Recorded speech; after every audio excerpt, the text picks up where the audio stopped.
La Bible, espoir de salut pour plusieurs, lumière pour éclairer plusieurs selon leur compréhension. Mais il faut que dans le temps où nous sommes, dans le temps où nous vivons, cette révélation vienne pour détruire ce faux enseignement que le diable a institué et instauré. Car, comprenez bien cela, la Bible ne sauve pas, la Bible n'a jamais sauvé et la Bible ne peut jamais sauver. La Bible telle que vous l'avez, telle que vous la transportez, n'a jamais été envoyée par Dieu sur la terre.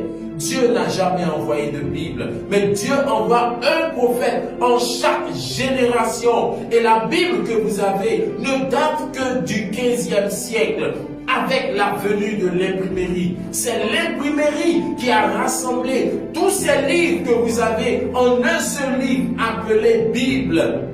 Dans quel but? Dans le but d'aveugler l'humanité afin que vous ne puissiez pas comprendre la volonté parfaite de Dieu.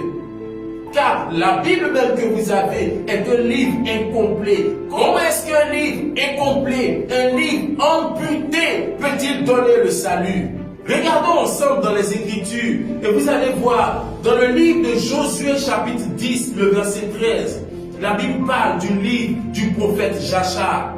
Où est le livre du prophète Jachar dans votre Bible? Dans 1 Chronique 29, le verset 29 et dans 2 Chroniques 9, le verset 29, il est parlé du livre du prophète Nathan. Où est le livre du prophète Nathan dans votre Bible? Dans 2 Chroniques 9, le verset 29, la Bible parle du livre du prophète Akija. Où est le livre du prophète Akija dans votre Bible? Dans le même verset, il est parlé du livre du prophète Gédo. Où est le livre du prophète Gédo? Dans 2 Chroniques 12, le verset 15, il est parlé du livre du prophète Shemaya. Où est le livre du prophète Shemaya dans votre Bible? Et même dans Colossiens chapitre 4, le verset 16, il est parlé de l'épître de Paul aux Laodicéens. Où sont tous ces livres dans votre Bible? Où sont-ils? Alors il faut que l'humanité soit éclairée sur cette révélation de la Bible.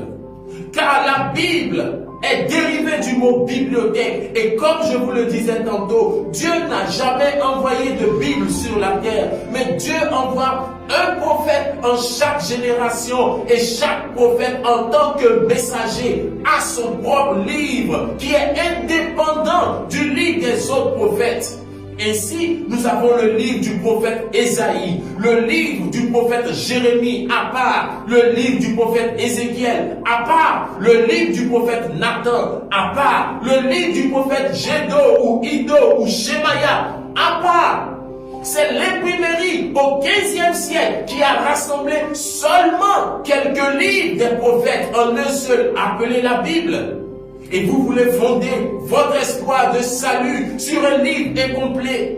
Connaissez-vous les commandements de Dieu dans le livre du prophète Nathan? Savez-vous ce que Dieu a donné comme prescription à l'humanité dans le livre du prophète Shemaya? Ou dans le livre du prophète Ido? Ou dans le livre du prophète Gédo? Connaissez-vous les commandements de Dieu qui sont écrits dans l'épître de Paul aux Laodicéens? Oh, que l'humanité sorte de ce sommeil spirituel. Pourquoi Dieu n'a-t-il pas permis que tous ces livres soient rassemblés? Parce que l'humanité doit comprendre que les livres des prophètes passés ne sont pas et ne peuvent pas sauver l'humanité aujourd'hui. Rentrons dans les profondeurs de la révélation prophétique, car il y a un prophète sur la terre. Vous pouvez mépriser la parole prophétique, mais les prophéties ont indiqué dans Matthieu chapitre 25, le verset 6, qu'un prophète doit se lever de l'Afrique.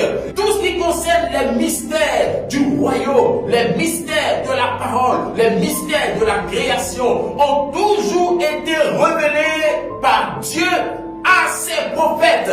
C'est par le prophète Moïse que nous avons connu le mystère de la création. C'est par les prophètes Ésaïe, Jérémie, Ézéchiel que nous avons connu, compris et reçu la révélation du ciel. Les chérubins rendant gloire à Dieu. Et aujourd'hui, si Dieu doit révéler un mystère du royaume, ce sera par un prophète, car Dieu est le Dieu des esprits des prophètes. Et Amos chapitre 3, le verset 7, indique qu'il révèle ses secrets à ses serviteurs, les prophètes. Non pas aux bishops, non pas aux révérends, non pas à ces féticheurs que vous appelez prophètes, non pas à ces pharisiens modernes, mais à un prophète messager sur la terre, comme les prophètes de la Bible. Car le prophète Kakou Philippe est prophète comme Esaïe, comme Moïse, comme Jérémie, comme Daniel. Et ce genre de prophètes sont les révélateurs de la pensée secrète de l'Éternel. C'est pourquoi ceux-là ont leur ministère annoncé dans la parole, dans les Écritures. Jean-Baptiste était l'accomplissement d'Ésaïe 40, verset 3. Jésus fut l'accomplissement d'Ésaïe 61, verset 1 à 2. Paul fut l'accomplissement d'Ésaïe 49, le verset 6. Et le prophète Kakou Philippe est l'accomplissement de Matthieu chapitre 25, le verset 6 qui dit qu'il y aura un cri, un prophète, un message pour révéler la pensée de Dieu en vue de la préparation de l'Église sur la terre pour l'enlèvement. Et qu'est-ce qu'il est dit par rapport au jugement dernier? Dans Apocalypse chapitre 20, le verset 12. Dans Apocalypse chapitre 20, le verset 12, il est dit: et je vis les morts, les grands et les petits se tenant devant le trône. Et des livres furent ouverts, et un autre livre fut ouvert qui est celui de la vie. Et les morts furent jugés d'après les choses qui étaient écrites dans les livres selon leurs œuvres.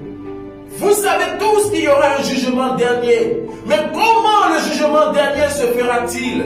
C'est par un prophète que Dieu donne la révélation à l'humanité aujourd'hui.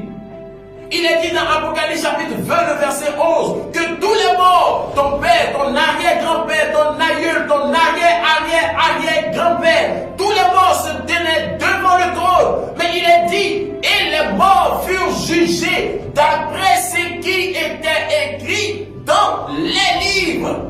Et c'est la révélation que vous devez comprendre. La Bible n'est pas un livre, mais la Bible, c'est plusieurs livres de plusieurs prophètes différents les uns des autres. Et il est dit que les morts furent jugés d'après ce qui était écrit dans les livres. Ainsi, au jugement, la génération de Moïse s'approchera. Quel livre Dieu prendra-t-il pour juger la génération de Moïse? Dieu prendra le livre de Moïse. Toi qui suis cette vidéo, Dieu ne peut pas te demander, le jour où Moïse sortait de l'Égypte avec mon peuple, tu as suivi Moïse ou tu as rejeté Moïse? Tu n'étais pas là-bas. Ce n'était pas de ton temps. Dieu ne peut pas te demander cela. Ainsi, le livre de Moïse est pour le jugement et la condamnation de la génération de Moïse. Toi qui suis cette vidéo, la génération de Jérémie s'approchera devant le trône du jugement. Quel livre Dieu prendra-t-il pour juger la génération de Jérémie? Il prendra le livre de Jérémie. Dieu peut-il te demander toi au jugement dernier, lorsque mon prophète Jérémie prophétisait et qu'il était persécuté, étais-tu avec Jérémie ou étais-tu contre Jérémie?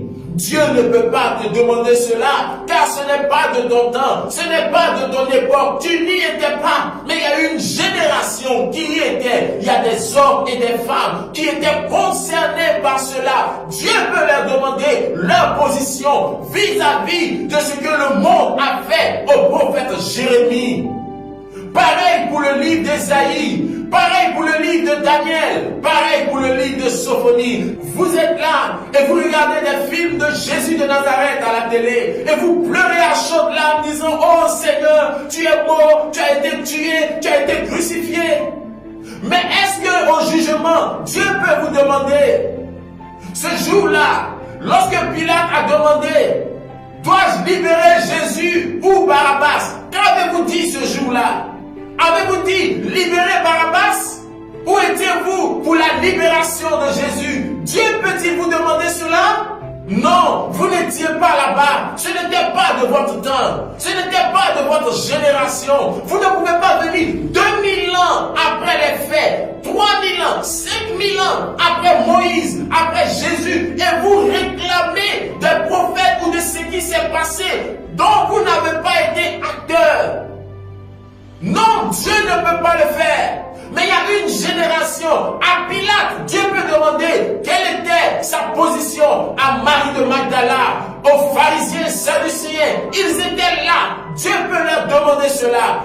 Ainsi, chaque livre de chaque prophète sera ouvert pour le jugement de sa génération.